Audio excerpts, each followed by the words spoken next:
Саламатсыздар ма балалар? Саламатсыздар. Отырыңыздар. Түгелміз ба? Қанша оқушымыз? 18 оқушы. 17 оқушы келдіңіз. Айша деген қыз келеді. Себебі жақсы, Айша деген бір оқушымыз жоқ екен. Ендеше көңіл күйіңіз жақсы ма?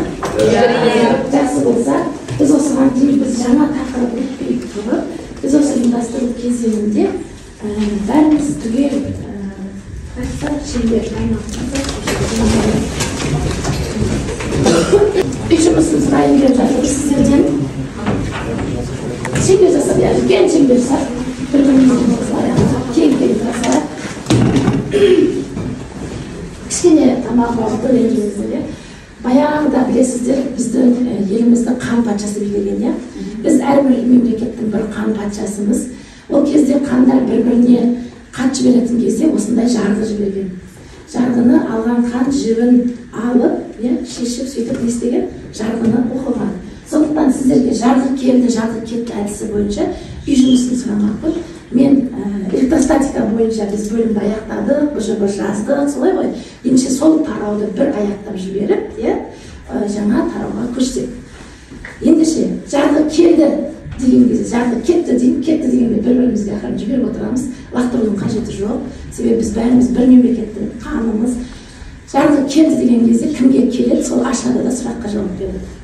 Түсінікті ғой, шарты, бұрын соңы сіздер бұл әдіспен жұмыс істедіңіздер білмеймін, сондықтан. Ал егер көмек қажет болса, қасымыздағы мемлекет қанынан көмек сұрамыз болады. Солай ғой? Ендеше кетті, жарғы кетті. Жарғы келді, мен айтамын. Жарғы келді. Сен де тұр ғой, жарғы келді, саған келді, неге бересің, өзің оқы. Бірінші сұрақ. Бірінші сұрақ, механикалық жұмыс қандай әріппен белгіленеді? Өлшем бірлігі формуласы қандай? А әріппен белгіленеді? Дұрыс. Өлшем бірлігі? Джоуль. Формуласы? Жұмыс істейін.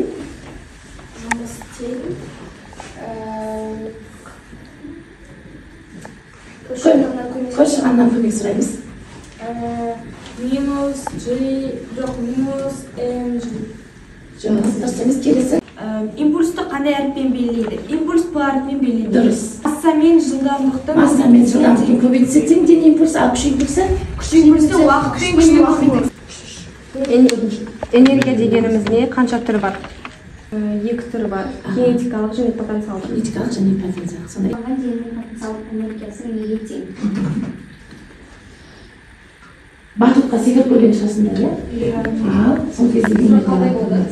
Серпімді деформацияланған дененің потенциалы. Kx квадрат бөлінген 2. Солай ғой? Кеттік. Жарғы келді. Неге абсолютно емес па? Совет үкіметі кезінде, Юрий Гагарин. Алғашқы сол ғой, кеттік, жарғы кетті.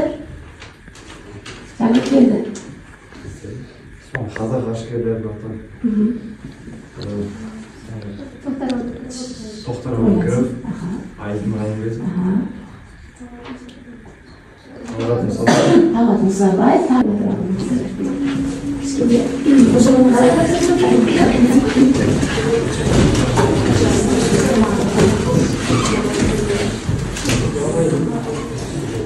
Так, содан менің қасыма келіңіздер деп, мына жерден топқа бөліне қойыңыздар, анда қалып. Теребенді бәрін келіңдер, бірге таңдап алу керек. Амплитуда тобы бірінші топ, период тобы екінші топ, жиілік тобы үшінші топ. Сонымен алдарыңызда жайғастық па? Алихан отыра ғой, жайғастаңыздар. Ендеше бүгінгі жаңа тарау, жаңа дұртымызға сәйкес мына суретке қара.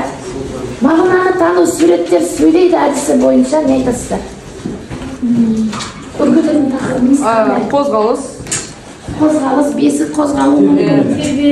Тербеледі, тағы көпір бар, адамның аузы бар. Қайталанатын қозғалыс. Қозғалады. Туше. Жел арқылы қозғалады. Тағы машина ше? бензин осыларға орта тақырып не болуы мүмкін? Қозғалыс тербелмелі қозғалыс, иә? Ендеше бүгінгі өтетін тақырыбымыз тербелмелі қозғалыс. Жазыңыздар тақырыпты.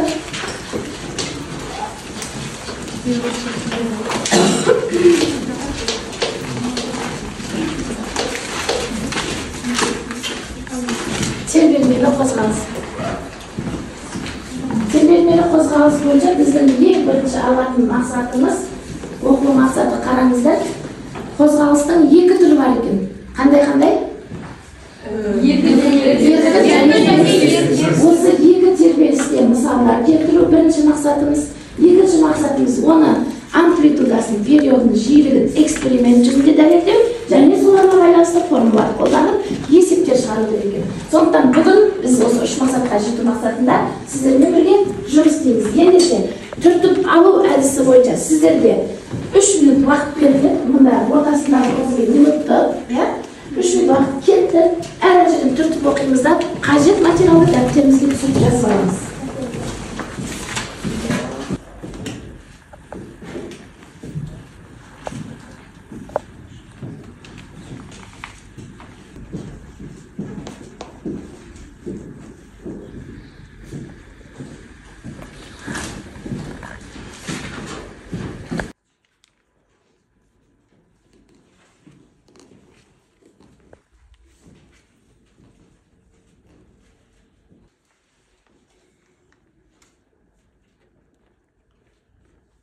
Жылдан бірнеше секунд тұрмады.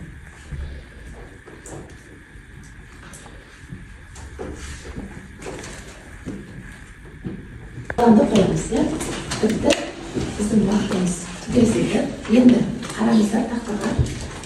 Маған айтып отырыңыздар. Не туралы тақырып еді? Тербелмелі қозғалыс түрлері. Тербелістер дегеніміз не екен? Немесе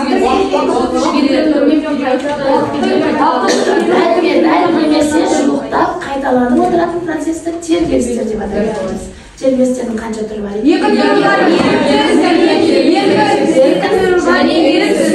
Сыртқы күштер әсерінен ал еркін ол ішкі күштер әсерінен. Дұрыс. Еркін тербелістер ішкі күштің әсерінен болады екен.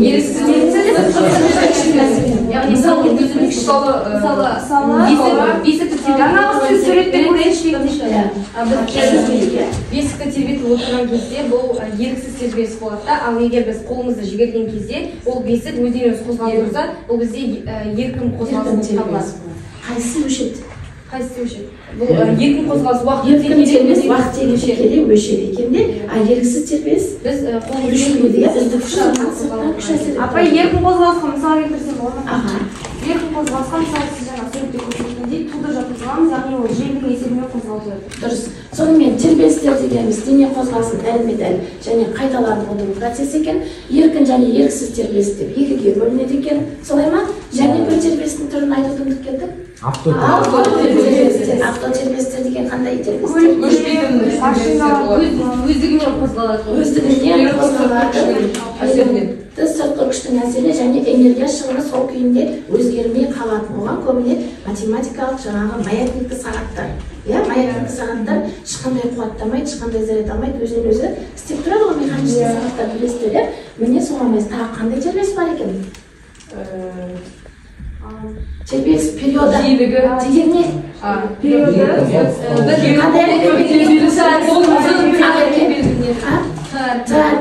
Тербеліс период дегенімізді және дене қозғалыс толығымен қайталанып болмайды, ең аз уақыт аралығы. Азғантай уақыт ішінде толық бір тербеліс жасауға кеткен уақыт тербеліс периоды деп айтылады. Нұрсая жиілік деген не екен?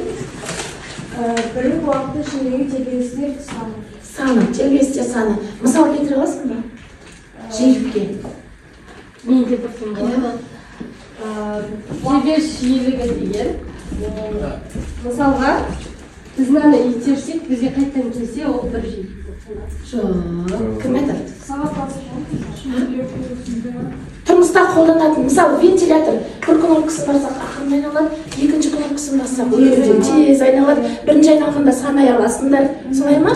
Ал екіншісінде санай алмаймыз, максимумға қойғанда санай аласыңдар ма неше рет? Жоқ, сонда несін көбейтіп жатырмыз? Жиілігі. Яғни айналу жиілігі сан деп тұр ғой, уақыт ішінде бірнеше көп рет айналатын болса, онда ол жиілігі көп деп айтады екенбіз. Ендеше амплитуда деген тепе-теңдік күйінің ең үлкен ығысуы. Тепе-теңдік күйден ең үлкен ығысуы. Арпен белгіленеді. Арпен белгіленеді. Метр ше. Қалихан, мысалы амплитуда. Мысалы бұл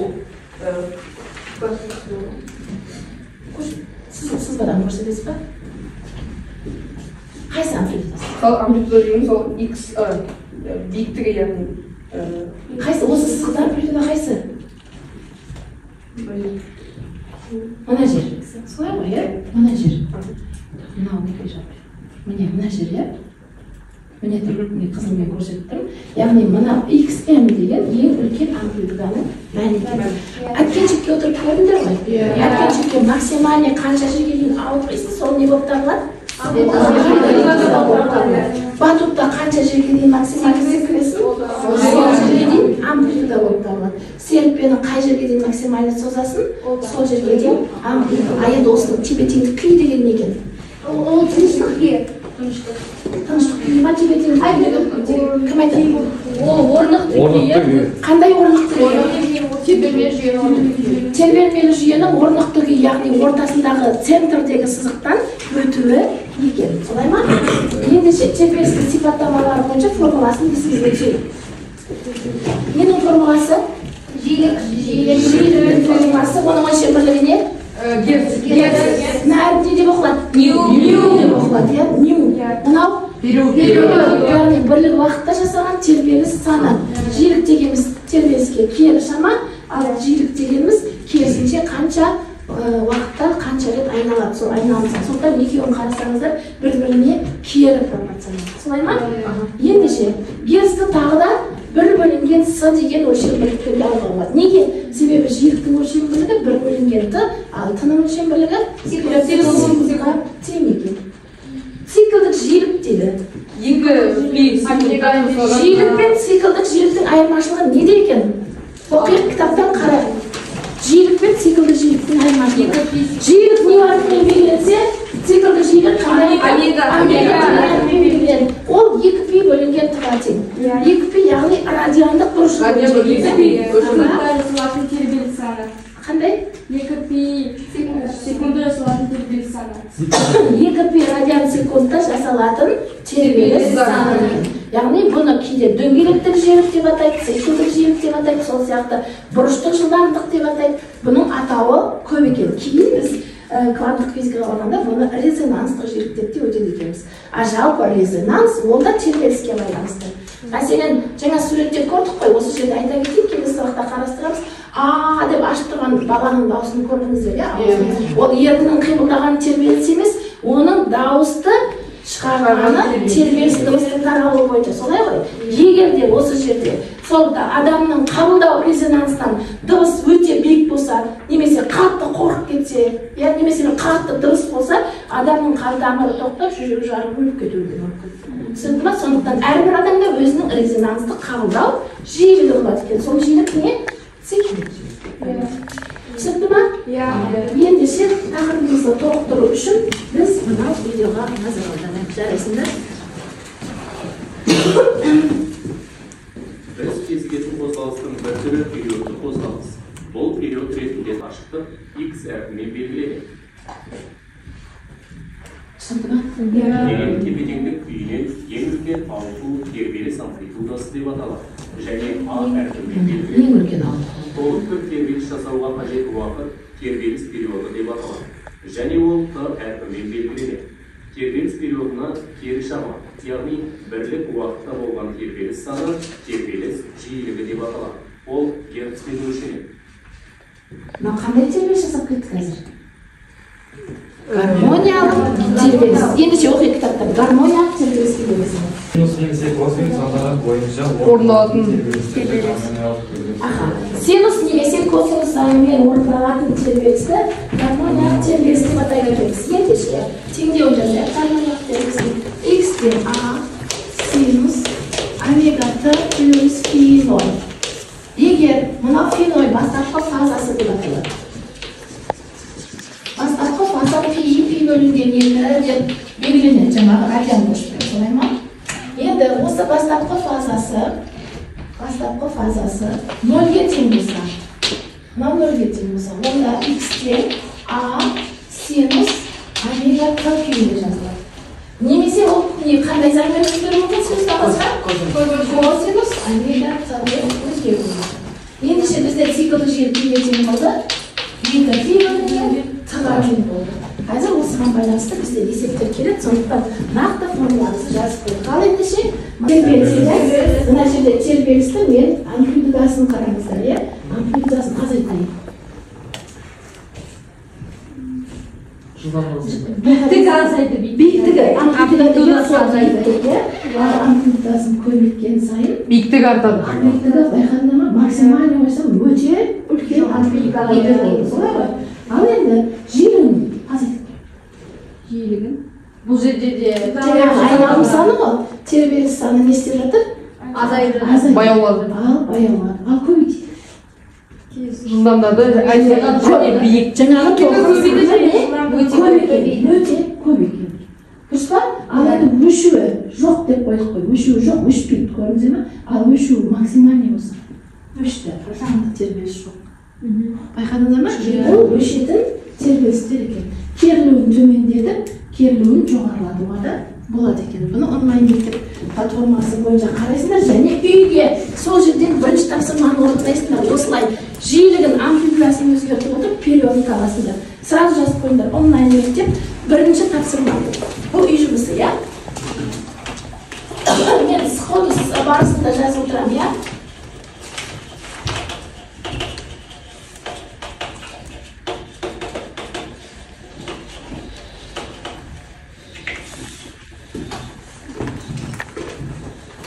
Түсінікті ма?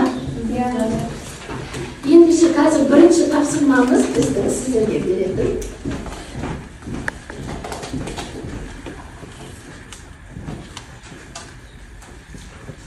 Еркін және еріксіз тербелістерге мысалдар келтіру. Бұл бірінші мақсатымыз болған.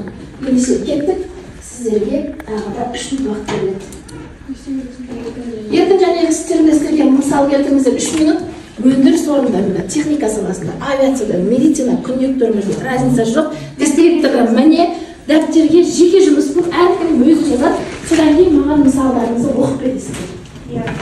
Содан жылдан. Бізде Галфарик сотқа жақсы жауап берді,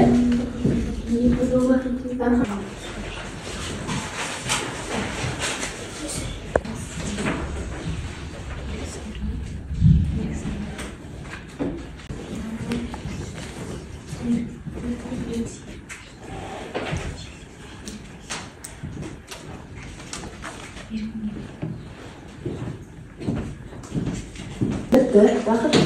Оқиық, жастар бірінші біткен болатын бастайық. Менде күнделікті өмірдегі жағдайға еріксіздер мысал, біз оған көліктегі дворикті жатқыза аламыз. Яғни біз терезе жуғыш, иә? Терезе жуғышты тербелісін жылдам айтақ мысалда. Тетікті басып қозғалта аламыз. Ал басып болғаннан кейін ол бір-ақ рет қана жұмысын атқарып қояды. Күнделікті тұрмыстан, техникадан, иә, біреу ғана. Ал Жанерке, сізде қандай мысал?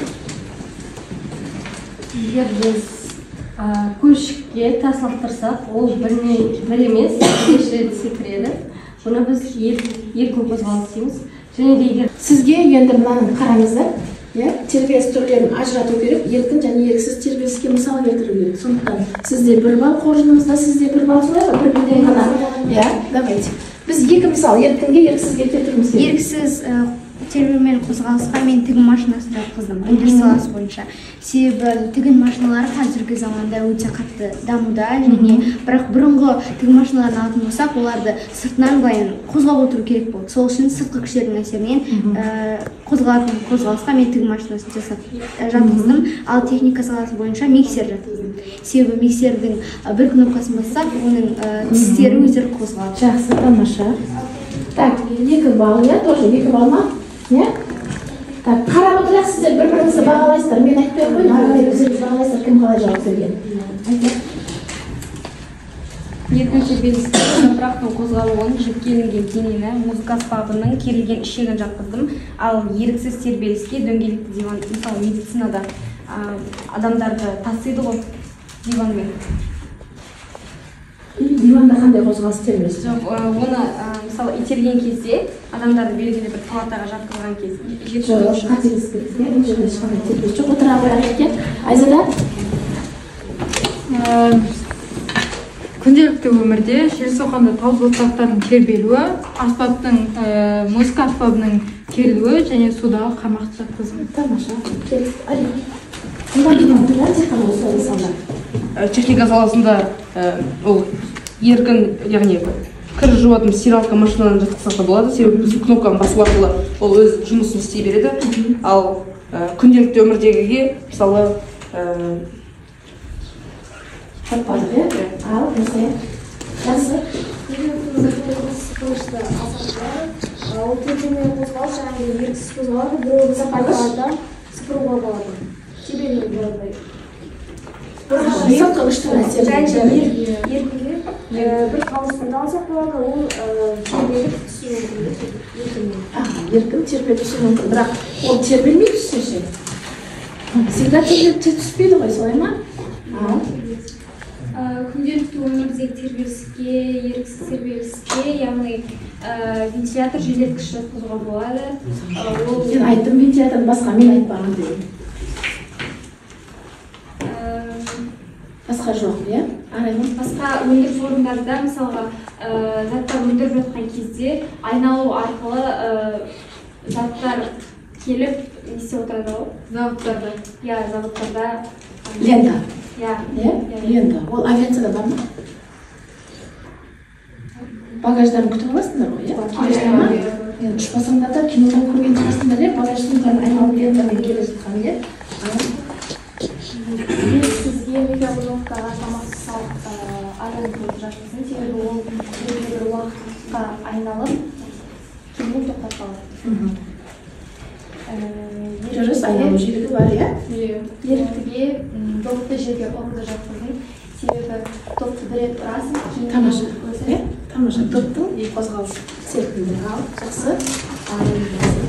Еріксізге энергия қалақтарының қозғалуы, еркінге шөптің қозғалуы және де жердің күнде айналуы. Тамаша. Еркінге машинаның қозғалтқышының айналуы. Еріксізге машина қозғалтқышы айналу үшін адамның көмегі керек. Газды басқан кезде сол қозғалтқыш жұмыс. Газды баспаса ше. Газды баспаша машина өшіп қала ма? Тыныш тұрған жерде де отағыз қоғалады, оның сіздер оны өткенсіңдер, иә? Осының алдында 290-да өткенсіңдер, қанша тактыдан тұрды жол қозғалтқышы? Жол қозғалтқышы қанша тактыдан тұрды? 4 тактыдан тұрды. Жарайсың отыра ғой? Еріксізге кір машинасының бір кнопка арқылы істейді, еркінге механикалық сағаттардың еркін айналуы. Мысалы, еркінге лондонда сағат бар ғой, соның астында есеп бар ғой, соны жатқызуға болады. Мүмкін ол бізге еркін көрінгенімен еріксіз болуы мүмкін, өйткені ар жағындағы бір кнопкамен қалғанын айтып қойғысы. Келесі кім? Бекзат. Мен сол машинаның двигателін жатқызсам деп едім, себебі машинаның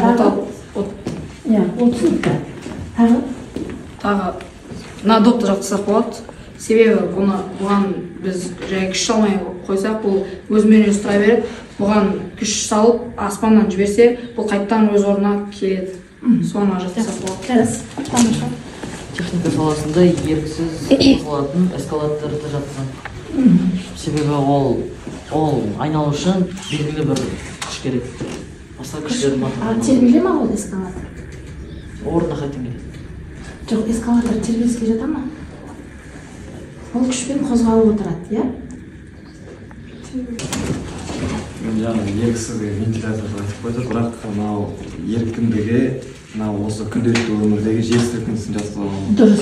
Осы түнде де болып жер сілкінісі, иә? Жер сілкінісі жата ма тербеліске? Әрине жатады. Ең қауіпті. Солай ма тағы? Судағы мағыналар жатады емес пе? Жүректерді екіға түсіріп көрдіңдер ма? Жоқ. Бірақ екіға түсіргенді көрген шығарсыңдар. Пек етіп не жүріп тұрады? Жүріп тұра ма? Қандай мысал келтіресің Гаухар тағы да? Медицинада одан басқа тағы.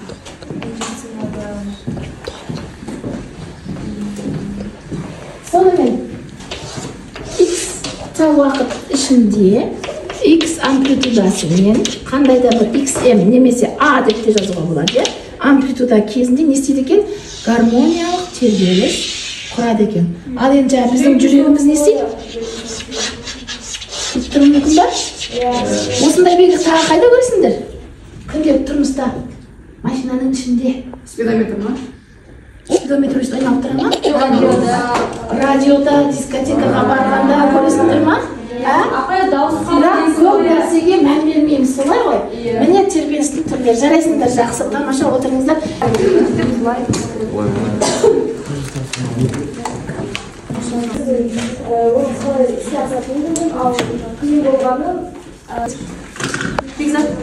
Сіз үшін құнды болған, қиын болған не нәрсе айта ғой? Маған қиын болған осы тербелістердің өмірде көптеген байқамағаным. Себебі бүйтіп қарасаң, физиканы оқымасаң, тербеліс деген вообще өмірде жоқ сияқты, ал физика көзімен қараса, тербеліс көп екенін білсе болады. Сіздердің келдіңіз кім біледі?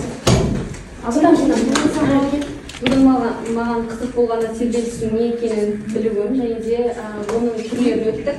Сонымен қатар тербелістің шамаларын өткеніміз қызық болды. Ал маған құнды болғаны біз осы тербеліске байланысты тапсырмалар өткеніміз. Ал қиын болғаны тербелістің түрлеріне мысал келтіру. Себебі біз күнделікті өмірде ондай тербелістерге қатты мән бермегендіктен мысал келтіру сәл қиынырақ болды. Жақсы, жарайсың. Енді біраз нәрсені білдіңіздер, ендеше назар аударайық, мына жерде бір қанша тербелістер тұр. Әртүрлі жіпке ілінген шарларды көріп тұрсыңдар.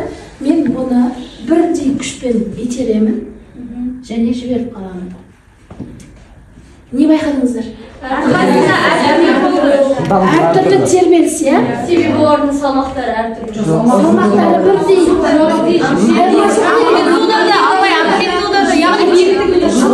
Динара айтшы. Амплитудасы басқаша жарас. Жіптің ұзындығы, дененің салмағы бәрінде бірдей көріп тұрсыздар. Бұл жерде айырмашылық жіптің ұзындығында. Жіптің ұзындығына байланысты олардың амплитудасы өзгеріп жатыр, периоды өзгеріп жатыр, жері өзгеріп жатыр. Байқадыңыздар ма? Сондықтан бұның жіптің ұзындығына байланысты кейін біз математикалық магниттік тақырыпқа тағы да келеміз және соған байланысты зертханалық жұмыстар тағы да жасаймыз. Енді екінші тапсырмамыз біздің эксперименттік тапсырма. Тербеліс амплитудасы, периоды, жиілігі. Алдарыңызда штатив тұр, динамометр тұр, білесіздер не үшін қолданатын, жүк тұр, доп тұр, бірнеше нәрсе.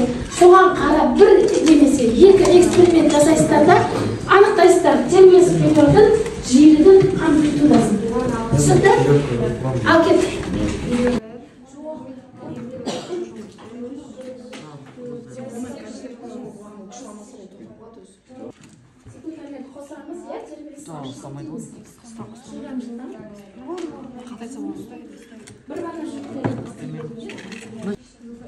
Болды, периодты анықтау керек бізге. Периодты анықтау үшін қандай формуланы қолданатын едіңіз?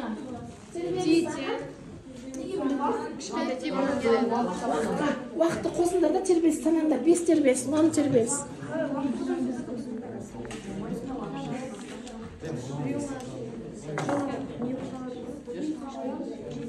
Жылдам. Секундармен қосыңдар, сотта бар ғой?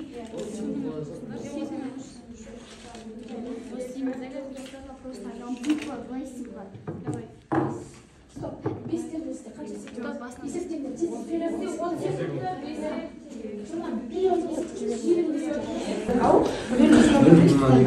бес тербеліс санаңдарда уақыт қосыңдар. Уақытта 2 секундмен әне?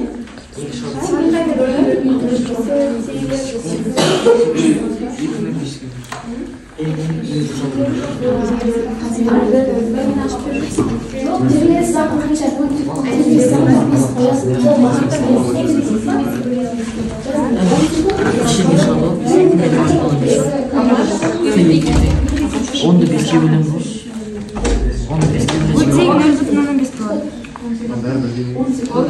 Абай, біздегі эксперимент жауып шықты. Жақсы. Бірінші қорғақ жылдан. Біздің жаңағы істегеніміз, яғни допты Динара жаңа допты былай ұстап кішкене қозғалтты. Одан кейін ол өзінің периодына қайтып келген кездегі период санадық. Сонда 5 периоды 5 болды. Ал уақыты 10 секундқа тең болды. 10 секундқа тең болды. Солай шығарған кезде біз яғни тербеліс саны 5 болды. Тербеліс саны 5 болды, уақыты 10 секунд. Период бізде 2 келсек, жиілік және 0,5. Жарайсыңдар, бірінші топ жарайсыңдар, келесі. Тербеліс құралдары болды, және де бізге негізгі тербеліс саны берілді, 15 тербеліс болған. Біз оған секундтан енді қойып, біз оны яғни 5 тербеліс 2 секунд ішінде жазды. Біз бұл жерде период 2 секунд болды ма? 5 тербеліс қанша уақытта болды? 2,185 секундта болды. Бөлген кезде периоды қанша шықты? 0,185. Жиілігі? Бірді бөлу керек соған. Жылдам жиілігін табамыз сіздер. Бізде уақыт 10 секунд болды, ал тербеліс 13 болды. Бұл жерде біз эксперимент жасаған кезде бізге тербеліс саны доп арқылы біз эксперимент жасадық. Сол кезде біз 10 секундтың ішінде мына доп бізде 13 рет тербеліс жасады. Сол кезде периодын есептеген кезде формула бойынша уақытты тербеліс санына бөліп, біз 0,7 секундта болғанын біліп тұрмыз. Енді жиілікті тапқан кезде біз керісінше тербеліс санын уақытқа бөлеміз. Сол кезде бізде 1,3 керіске тең болды. 1,3 керіске тең болды. Жақсы, жарайсыңдар, өте тамаша. Ендеше екі жұмыстың кері байланысын сосын алайын, е. Қазір сіздерге осы гормоналдық тербеліс бойынша тапсырма беремін. 3 топқа. Жылдам амплитудасын табасыңдар, периодын табасыңдар. Топтық жұмыс па, апай? Топтық жұмыс. Апай, осы жерге жазамыз ба? Апай, осында жүре берейін.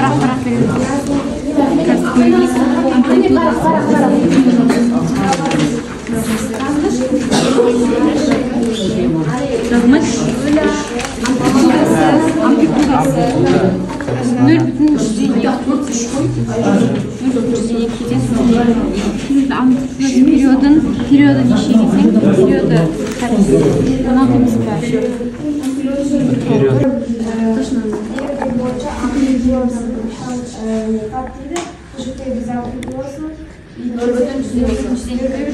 десең, периоды амплитудасын, периодын жиілігін, циклдық жиілігін табады деп айтқан. Бізде амплитудасы 0,2-ге тең, және де периоды 8-ге тең. Жиілігі 8 секунд деп айтамыз, иә? 8 секундқа тең. Жиілігі бізде 0,125 герц. Және де циклдық жиілігі пиво. Просто пиво. Жақсы, жарайсыңдар, қойыңыздар. Бірінші топ. Бәрін шығамыз, қойыңыз тейсіз.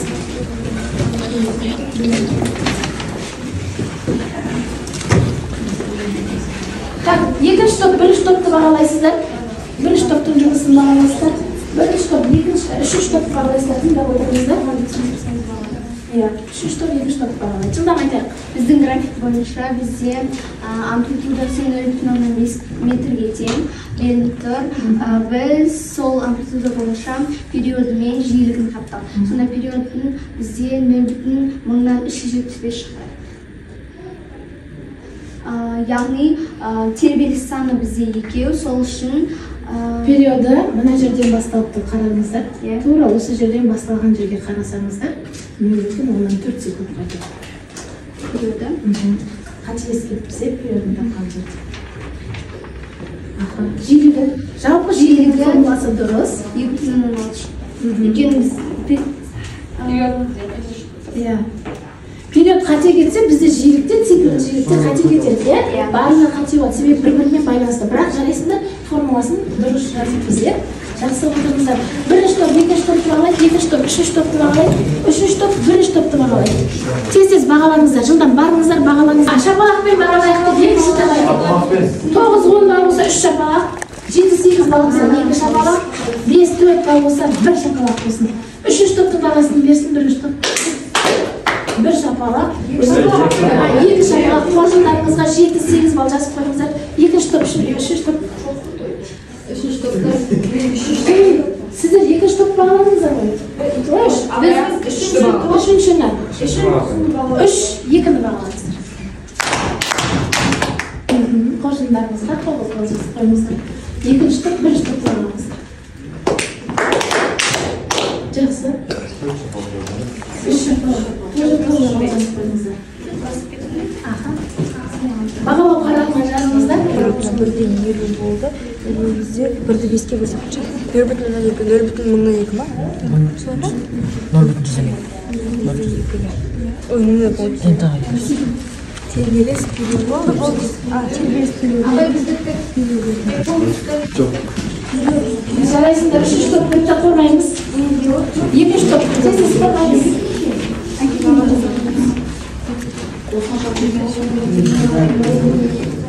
Болды емес па? Айтып қойғанда 91 бөлінген не ол? қоймаймыз үшінші топ тез тақтағышы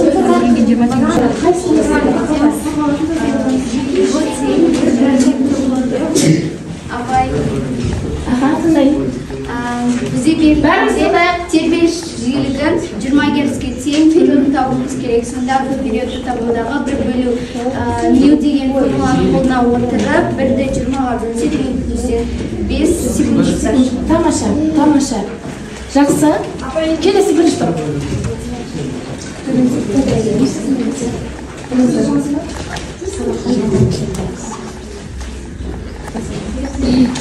Бірінші есептің берілгені дене 2 секундта 100 тербеліс жасаса периоды қандай? Бірінші есепте бізде яғни амплитудасы 0,2-ге тең болды. Бірінші есепте бізде уақыты 2 секунд, одан кейін n тең 100-ге тең болды. Сонда бізде периодты табу керек. Периодты табу үшін екінші есепте тербеліс периоды 4 секунд, жиілігі нешеге тең? Бұл есепте жиілігі яғни 1-ді т-ға бөлеміз, яғни 1-ді 4-ке бөлеміз. Сонда 0,125 шықты. Жарайсыңдар, тамаша, өте тамаша, отырыңыздар. Екінші топ не болды?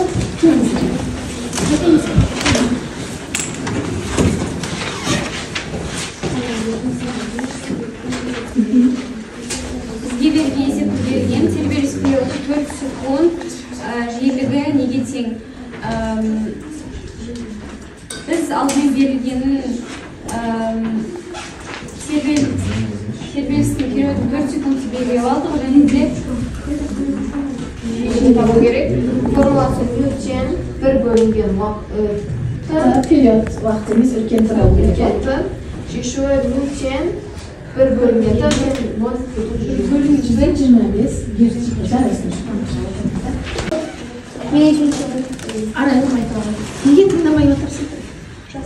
Маған қызық болғаны бұл сіздің бізге тербелістің түрін түсіндіргеніңіз. Маған қиын болғаны ол эксперименттік тапсырма, және маған құнды болғаны ол тербелістің түрлерін берген. Жақсы.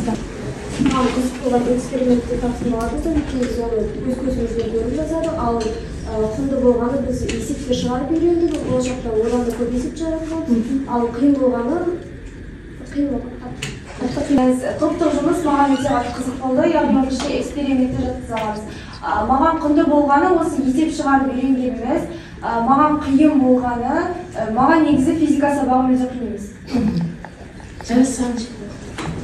Маған қызықты болғаны топтық жұмыспен жабылуымыз, бір есепті шығарғанымыз, және қиын болғаны маған өзім үшін мысалдар келтіру, және құнды болғаны осы тақырыпты түсінгенім. Жақсы. ендеше мынандай шеберлікті рефлексия бойынша алдыңғы рефлексия тараттым иә. Сол бойынша не құнды не қиын болды маған жазып мына жерге әкеліп қойыңыздар менің алдыма. Мен сонымен жұмыс істейтін боламын. Екінші сабағымызды бекітейік. Иә, аттарын жазасыздар. Аттарын төресіне жазасыздар. Бір сөйлеммен жазыңыздар.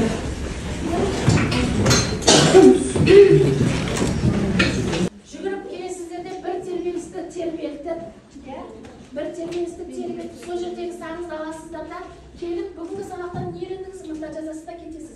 Бір ғана нәрседен жазу керек. Жастар, внимание, марш.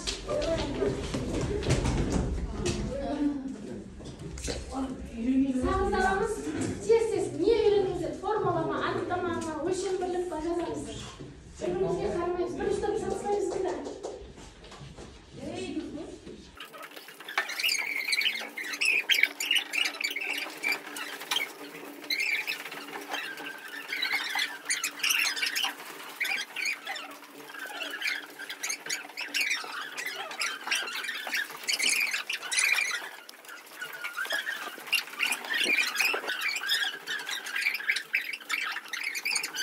Өттік формулаларды айтпаймыз, иә? Формула барлық жерде бар. Амплитуда өттік па? Өттік. Так, неше отырмыз? Біреу, екеу, жиілік. Так, период. Гармоникалық тербеліс неше екен? Төртеу. Период. Қане? Жиілік түрлері деген жиілік түрлі өткен жоқпыз ғой біз, иә?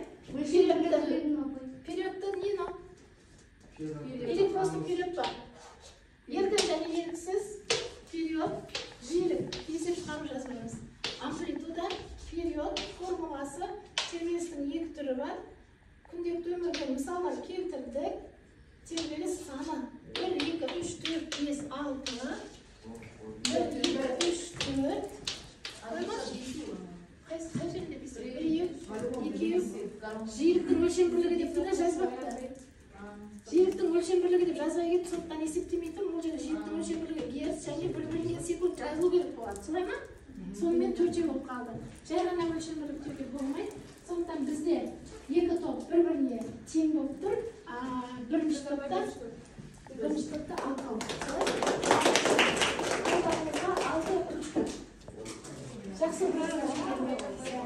Жақсы оқыңыздар деген. Сіздерге утешительный приз. Тәтті конфет. Бұлар конфет жеген. Алыңыздар.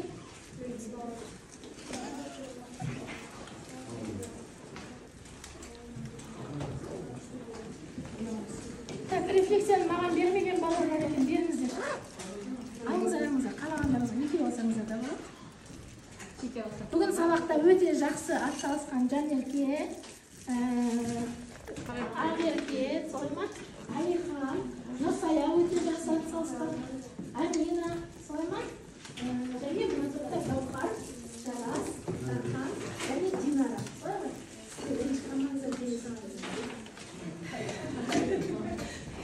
Сіздер не дегенсіздер ма? Мынаған қараймыз түгел. Ең соңғы сабақты бекіттік, аяқтадық. Ендеше ең жақсы бір серіктік сәті болсын. Калькуляторларыңызды алыңыздар. Нешедесіздер? Жюри алқасы сіздерде, қатысушылар. Сабақ қаншада жасын? 0,75-ке көбейтеміз де 118-де бірден азайтамыз. Сол кезде сіздің денсаулығыңыз зор болса, қанша жүрек соғысы, адамның жүрек соғысында тербеліске жатады. Солай ғой? Жүрек соғысымыз қанша болу керек сол шығады. Соны 1 минут мына жерге қойып, немесе мына жерге қойып, жүрегіміздің дүрсілін санайық.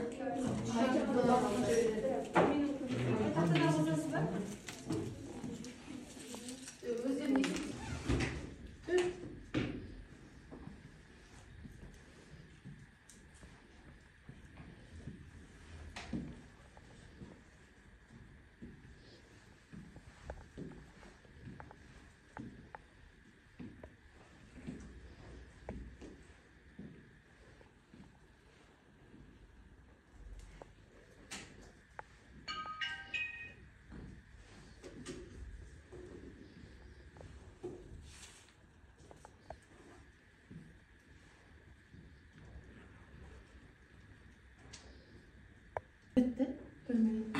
Kaç ay çıktılar? 65.